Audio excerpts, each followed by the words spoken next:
Welcome to the latest edition of the Rest is Motorsport podcast. We are your hosts. I'm Aurélie Donzelot and... I am Lindsay Orridge, and it is a beautiful summer's day.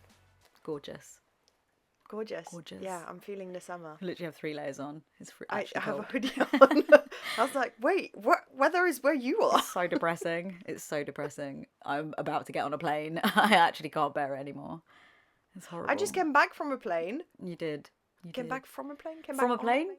You live on a plane? Where did you come back from? Portland.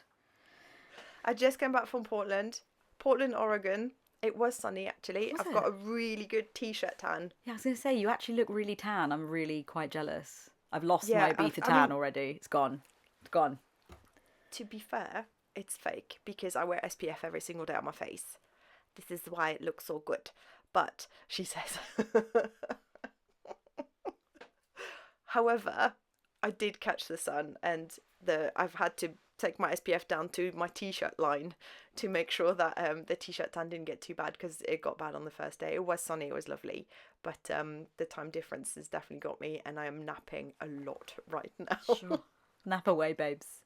Nap away. That's how it goes. Yeah. But good race. Good weekend. Yeah, 2 wins. Take it. Yep, 2 wins, lot of trophies to take home. It was fine. They're not in my house. No. They don't come to my home. It's fine. It's funny that they don't let you take them home, isn't it? Because you're not the driver. I'm trying to get the bottles of champagne home, but they keep opening them on the podium and then drinking them. It's so rude. Rude. I realised the other day, someone came into my house who'd not been in here before and was just like, why have you got bottles of champagne all over the floor? And I use them as doorstops. Empty, I would struggle to tell you, apart from the ones that I've got, actually even the ones that I've got signatures on, I'd struggle to tell you who they were from. But there's a couple of Valentino ones in, there's a couple of rally ones, a couple of F1s in there somewhere, rattling around. Nice. But yeah, they make great doorstops. We're so overprivileged. Also, could be used as a weapon in the night. Just saying. Fair. Okay. Yeah. We're definitely moving on.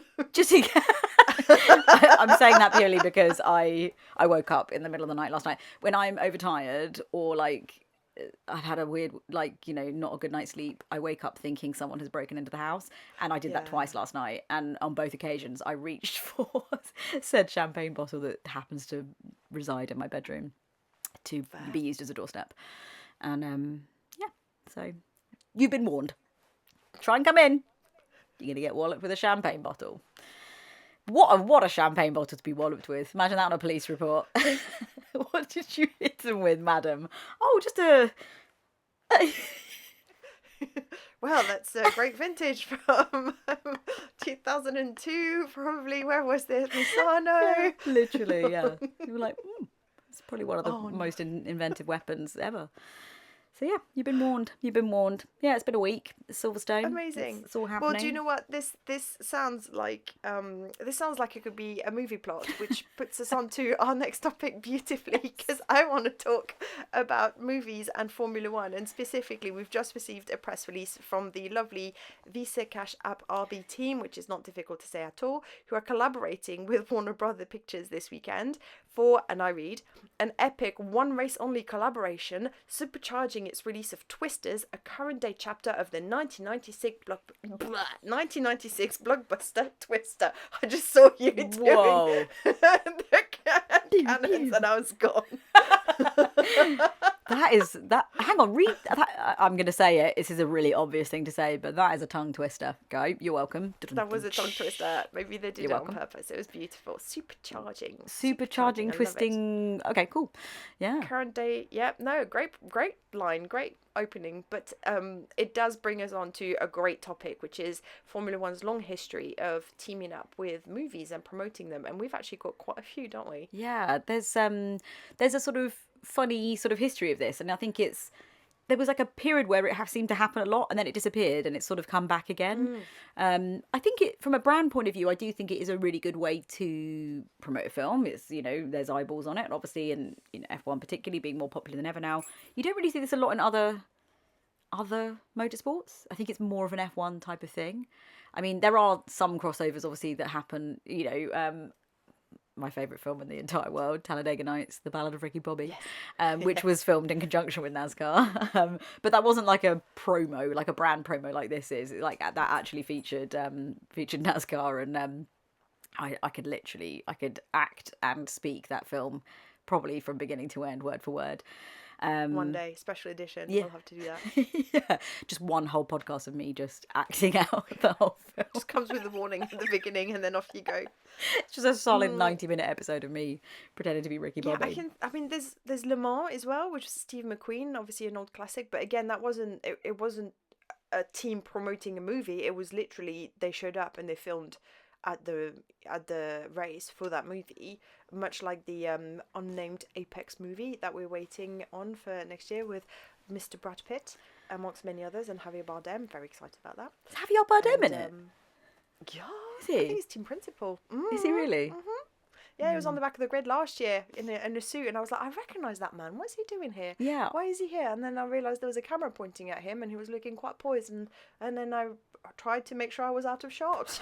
You put two and two together and realised. I don't know. I'm in the background of a film right now. Oh, I didn't realise he was in it. Yeah, exciting. Just got distracted by Brad. Anyway. Well, I mean, I'm a movie being promoted at the British Grand Prix this weekend. Yeah. I'm hoping the stars of that movie are going to be there. That's going to be exciting. Who's in it? Tell me more. Glenn Powell. Who's having a moment at the moment. Who's Glenn Powell? He's I think we can now call him an A-lister, but he was one of the pilots. I could name 100 A-listers. I wouldn't know It's who not they going to resonate with you anyway, so it's not really a measure. I'm going to Google him right now. How well known he is. He's just been in Hitman. I'm doing a Glenn Powell promo now. Hitman, which is on Netflix. Not seen where it. It's quite a good, fun, dark comedy. He's also in Top Gun Maverick. He was one of the pilots that got sent. Well, actually, he didn't get. Oh wait, no, I could be plot twisting now. Who hasn't watched Top Gun Maverick spoiler alert. yet? 3-4 years later, he's one of the pilots that get recalled and put through a special mission trained by Tom Cruise. It's the whole. I have seen that. I literally watched Top Gun Maverick on my way back on the plane. So this is literally watched it again. 36 hours ago, just because. I mean. Oh my god! Yeah, so when that came out in the cinema, Mabel and I went to see it, and we didn't realise we went to see it on the 4th of July. So it must have been. Was that last year? Ooh. Was it the year before? No, year before. I don't know. Must have been 2022, right? It got help from COVID, yeah. Yeah. We went to watch it literally on the 4th of July, and it was like us two in the cinema, and we were like, ooh, rah. Yeah, it was a moment. It was a moment. Okay, well, I just Googled him, and I still don't recognise him. So, yeah, well done, Glenn. Top job. It just means I'll get to say hi to him, and it won't change your day. No idea. So, but I think he's I think he's a pretty good actor actually. I think he could have a career. Oh, go Glenn. See, he's got the Oz endorsement. He's got the Oz seal of approval. He's going to be fine. His career is now going to fly. Oh God. Oh dear. Right, back on topic. Hang on. Right. Can we name the movie partnerships with F1 teams that we've noticed over the years and that we liked? I would like to mention 2 that I worked on. Go. Actually, 3 that I worked on. You calm down. Hello. Calm down. Right up my street. Lotus F1 team and Mad Max 2015. Loved it. We turned a car into a Mad Max car. It had horns. Yeah, it literally had horns. And weapons. Yeah. And at the time, we asked Pastor Maldonado to sit in it because it felt fitting. Hey. Bless his little heart. Pastor, let's not go there. I wish he'd driven it. I think he would have done really well with it. But it was very much a show car. I got to sit in it. I've got photos with it. That was a lot of fun. Really, really load of fun.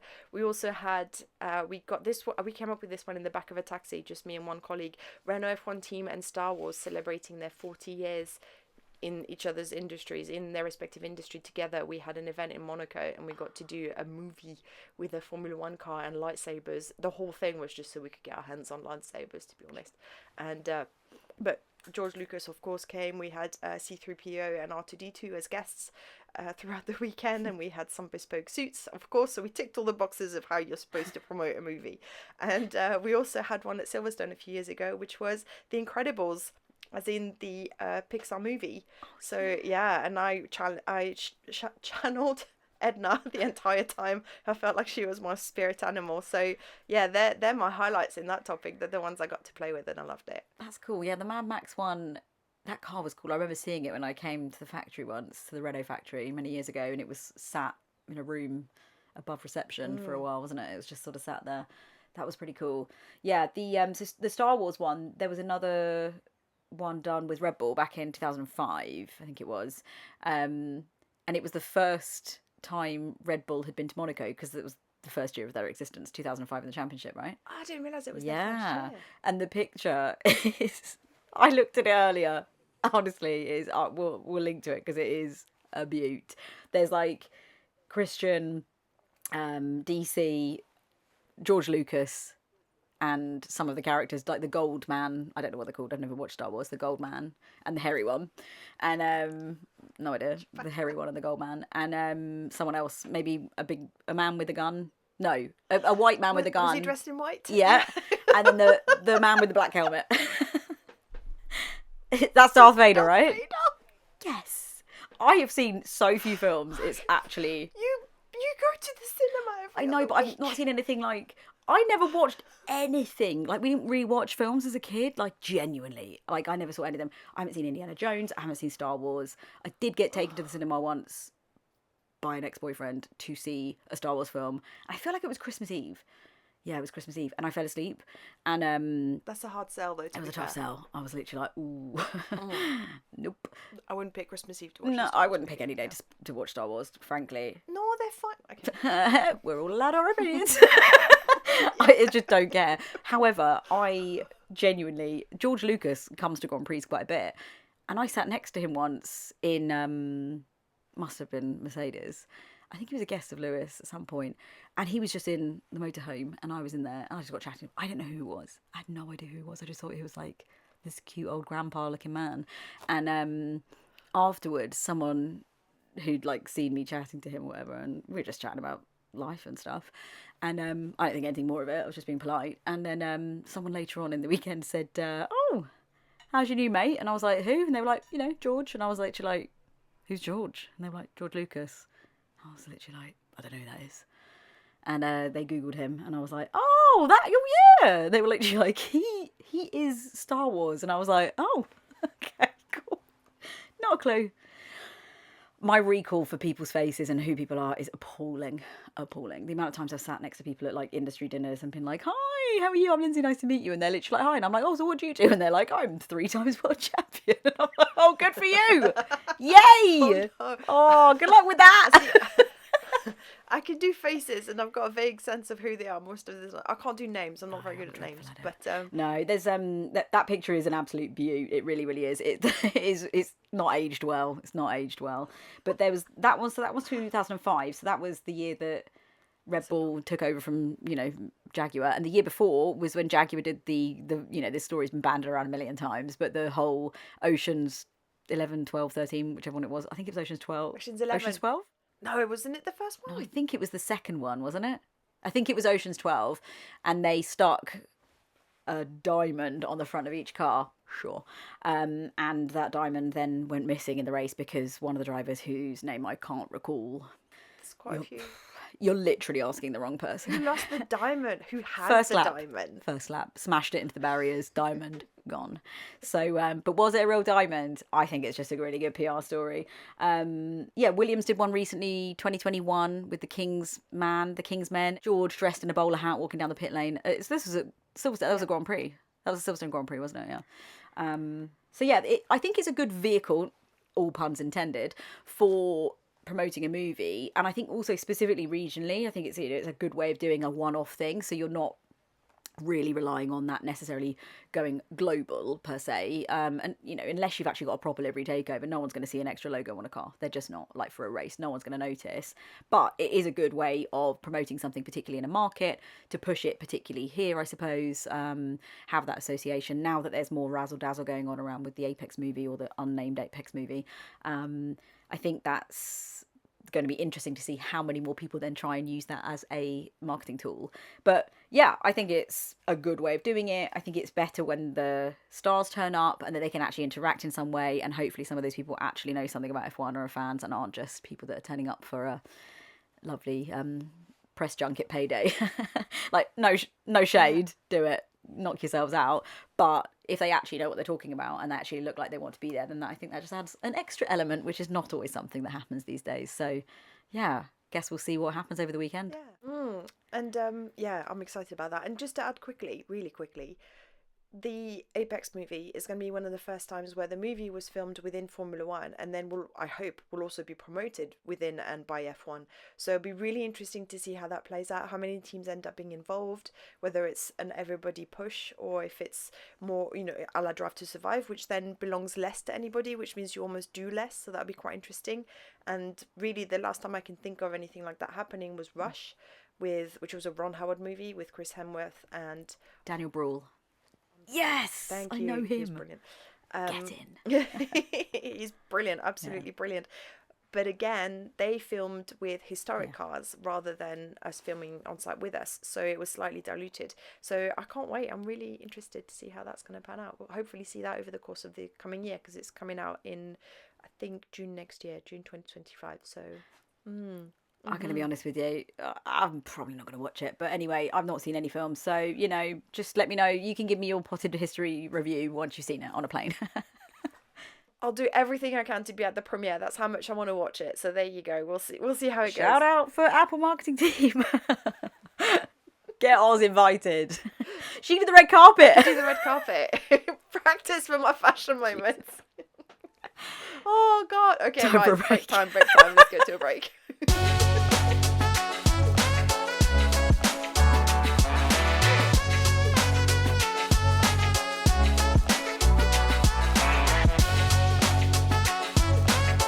Okay, we are back, and something that cropped up this week, which caught my eye because it did make me chuckle, was a release about Lewis Hamilton doing a story readout on CBeebies, which, if you're not British, you might be thinking, what on earth is CBeebies?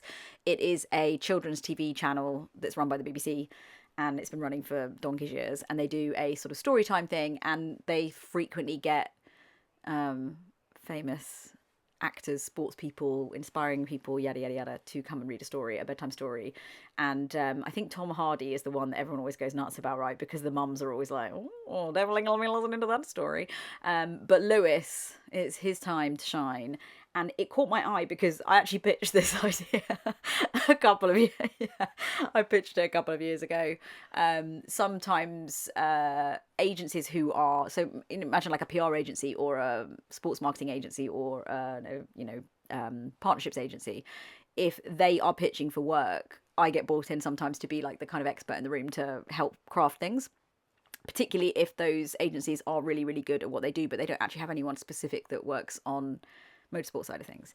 So I got brought in by an agency a couple of years ago to pitch for some work, and they would just throw ideas at us, like what's zeitgeisty, what's like current, like what's cool, because they were just like, we have no idea where to begin, but we've got all the contacts to make stuff happen. So like, if you could do anything, what would you do? And I was like, get Lewis on CBeebies, getting him reading the story. And they were just like, oh my God, that's a great idea.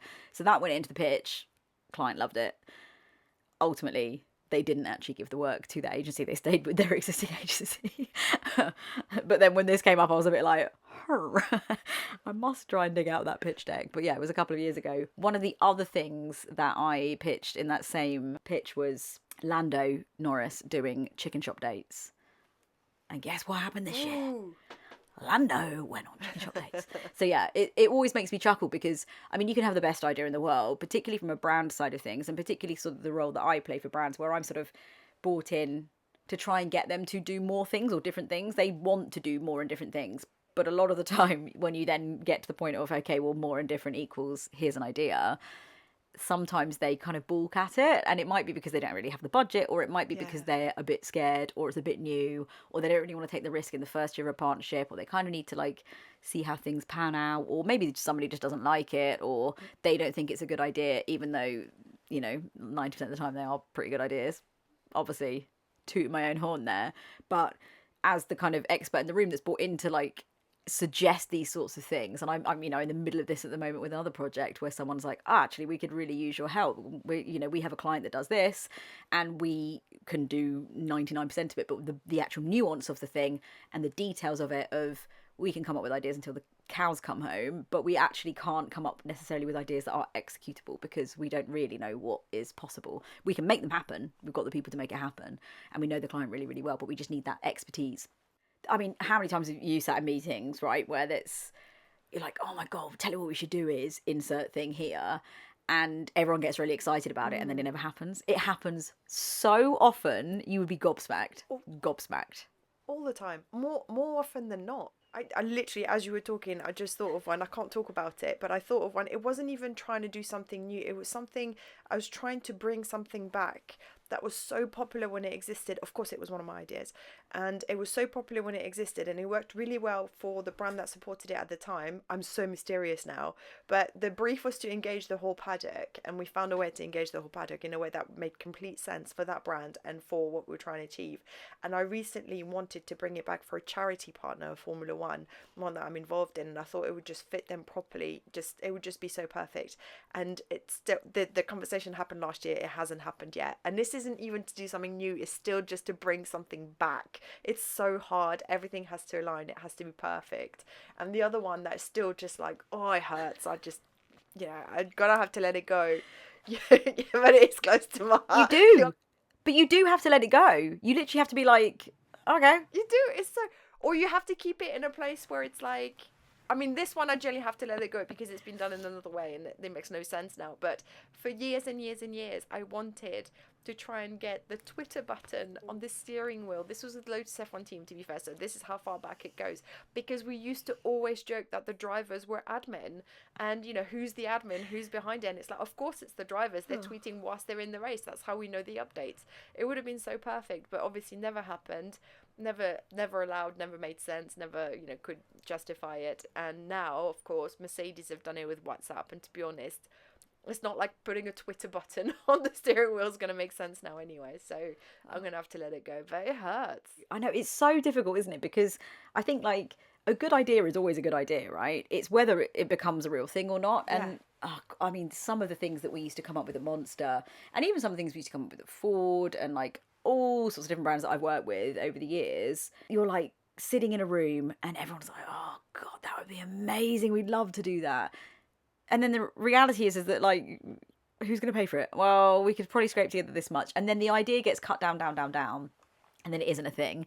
And I'm a big believer in, if you can't do it properly, don't do it at all. And very frequently have to kind of, have conversations with clients where I'm just like, you're actually killing this idea at the moment. Like, if you can't do it properly now, keep it in your back pocket and do it for another time. There's a couple of things that I've been trying to do for the last 2 years with one client, and every year we get to the same discussion point and it's like, oh, is he ready? Oh, you're not ready. Okay, fine. Like, one day they might be ready for it. If they're not, I'll just find another way home for it, because if they're actually not brave enough to do it, then then that's fine. It's not even that difficult or controversial. It's just, for them, it's quite a bold step. And I think from like a brand point of view, that can feel really frightening, right? Because you spend a lot of money on a partnership, and then you have to spend even more money on activating that sort of partnership. So a lot of people don't fully understand, like, you can spend this much on sponsoring a team. So we pay team X amount of money for X amount of years to get XYZ, logo on car, logo on driver, logo on helmet, whatever. And off the back of that, you then have to spend more money, activation budget, totally separate thing. No one knows this. No one knows There's this. Also this is always a very difficult conversation to be had. So many brands fall apart at this point. They really, really do. So there's sponsorship, partnership budget. There you go. Here's some cash. Thanks very much for the logos. Then there's activation budget. And then there's another one that's like sort of normally forgotten about as well, like media budget, like dipping into that pot over here, which doesn't always get put in the same pot here. And again, you could end up tripling your partnership budget by adding an activation budget and a media budget. Now, you don't always have to. It depends on what brand you're working with. If you're a B2B brand, obviously that's a very, very different thing to like a consumer brand. So like a drink, a consumable product, anything like that is much, is a very different way of approaching things than it is for selling, a piece of technology or a piece of software or a bank or insurance or something like that. But yeah, there are so many times where you just think, oh, so close. There was one when I started at Monster, which would have been 2013, if I remember correctly, because I don't have a very good memory for dates. When I came into the team, leading all the motorsport comms, Lewis had just joined, and he was the new boy, I was the new girl. It was like, what does this guy want to do? And like, one of the big things at Monster, which was why I love working there, was it was very freeing because we had kind of like a free rein to come up with whatever we wanted, pretty much. And there was no idea too wild. Like, you literally couldn't shock people. But the really, really great thing about them was that they had their sponsorship budget, and then they had a huge activation budget. Sometimes they would spend more on activating than they actually would on their sponsorships, which was very freeing and very exciting and very lovely, which meant that you could spend a lot of money on things. So I was able to say to athletes, like you said to Lewis, what do you want to do? And they would look at you as if to say, what? And you say, well, what do you want to do? Like, Lewis, what do you like doing in your spare time? And this is obviously when he'd just come from McLaren to Mercedes, and he was like a butterfly coming out of the cocoon. And he was like, oh, I really want to learn to surf. I was like, okay, cool. We've got a world championship surfer called John Florence. Do you want to go to Hawaii and learn to surf? And he'd be like, what's the catch? And you'd be like, there isn't a catch. We win, you win. Like, I'll send a photographer. Do you want to go? And he was just like, okay. And one of the ideas that came out of that was, wouldn't it be cool if he could do a bike and car swap with Valentino Rossi, the god of MotoGP? Because Lewis, again, nobody really knew this at the time, but loved his motorbikes. And Mercedes were very nervous about this, rightly so, for their new driver who was like winning championships for them, pretty much from the get-go, of sticking him on a very fast MotoGP bike. And it was a bit of, oh yeah, sounds like a great idea. Like, they were obviously like, we want to do this, but Lewis was really, really keen. And Valentino had driven F1 cars before. We'd put him in NASCAR, and he'd rally driving, and I think we stuck him in the Pirelli test car as well at one point.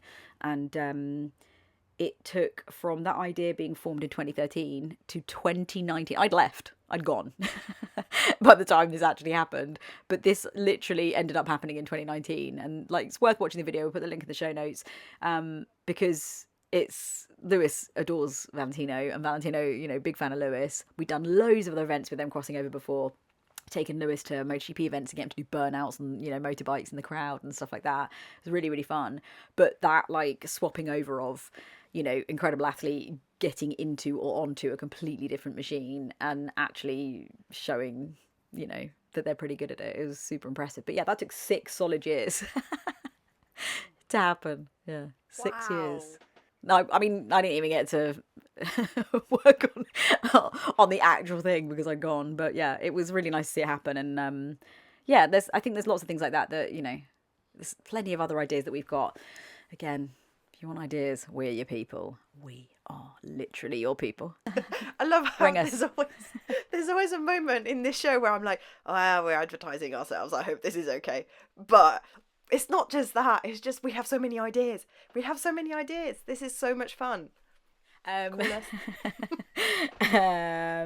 that note, favourite person of the week is Andy Vanderberg, who used to be editor of Autosport many moons ago. He then went to Formula E as director of comms, and he now runs the race and WTF1 and all that jazz. And not only is he a wonderful human, he is very, very funny. We communicate with each other solely via Alan Partridge jokes. Like, we literally have an open WhatsApp. Yeah. We have, like, if I went to my WhatsApp now and opened, there's none of it's like, how are you doing, how's life, is everything okay? It's literally, he'll just send me a link to something that is like a hilarious Alan Partridge comedy gif or something related to that. That's how we show love for each other. But he's a lovely human, and he and the crew at the race are hosting a charity auction this week at the British Grand Prix to raise money for Great Ormond Street, and auctioning off motorsport memorabilia, and there's all sorts of things in there. And I just thought, do you know what? I love that man. He's great. So shout out Andy Vanderberg, or V2B, as he's known. V2B, yeah, V2B. Oh, I support that. I agree with that. Mine is a bit more general. I don't want to name names because then that would mean that I would forget to name others, and that would suck. But I just wanted to kind of give a favourite person award, let's say, to a group of people, because this past week in Portland, Formula E was quite memorable for obvious reasons, winning everything. But I realised that the content creators who are there, effectively whose job it is to document every race weekend, more often than not to populate social media, or to go in other things, or to work for sponsors and stuff like that, they actually end up recording our memories. They end up recording everything for us. We're kind of in it, but they're there to observe it and record it, which means whether or not we want to, we end up, it's always nice to be given photos of yourself whilst you're at work, because you're like, oh, Instagram's fine now. But it's also the fact that if it wasn't for them, I probably wouldn't stop to take any photos or any videos. I'm probably too much in the moment, or more than often I will capture things but I won't be in it. So it's that thing of like just realizing that actually they're also kind of recording my memories, and they're giving me that just very kindly. And yeah, I just wanted to give him a shout out, because actually that's a really lovely sort of side hustle that they've ended up with without ever wanting to or ever asking, and I'm really thankful for it. So just a shout out to generally content creators, specifically my crew who was in Formula E with me, but just generally those lovely people whose job it is to record all our memories so that we don't have to. That is such a lovely... Put a tear to my eye, Oz. Put a tear to my eye. Big love, big love. That's very true, though. I take so few photographs. If I like lost my phone and somebody managed to get into it and were like, well, we'll try and work out who they are from the photographs on her camera reel, you'd think I was an 85-year-old woman who loved her dog and her garden and her cars, or like you would have no idea what I do for a living. I literally wouldn't have a clue. It is, yeah. I've got about 3 pictures of me at racetracks that I've taken. Other people, when they take them, you're like, oh, thanks. I don't know what I'm going to do with it. Maybe become my LinkedIn profile picture in a couple of months. It just goes in your memory, doesn't it? You just, something to look back on your phone. So yeah, it's lovely. Yeah, but it's a little thing, but it actually means a lot. So yeah. You're so cute. You're still jet lagged and you're feeling all snoozy and like lovely. I'm ready for my next nap. Yeah, time for a nap, isn't it? Well, on that note, if you have any questions for us, drop us a line at therestismotorsport@gmail.com. And this is also on YouTube as well. So check out our YouTube channel. We'll put a link in the description for the podcast. So you can listen to this on Spotify, Apple, Amazon Music, Acast, wherever you find your podcasts. And also you can look at our faces on YouTube as well if you really desperately want to do that. And please subscribe. Please subscribe. This is our please subscribe face. What is it in French? Oh, I looked it up. Abonnez-vous. S'il vous plaît, abonnez-vous. Abonnez-vous. Oh, Bert's just decided to wake up. The dog's going to subscribe. He's ready. Right. On Amazing. that note. Thank you very much. Bye, everyone.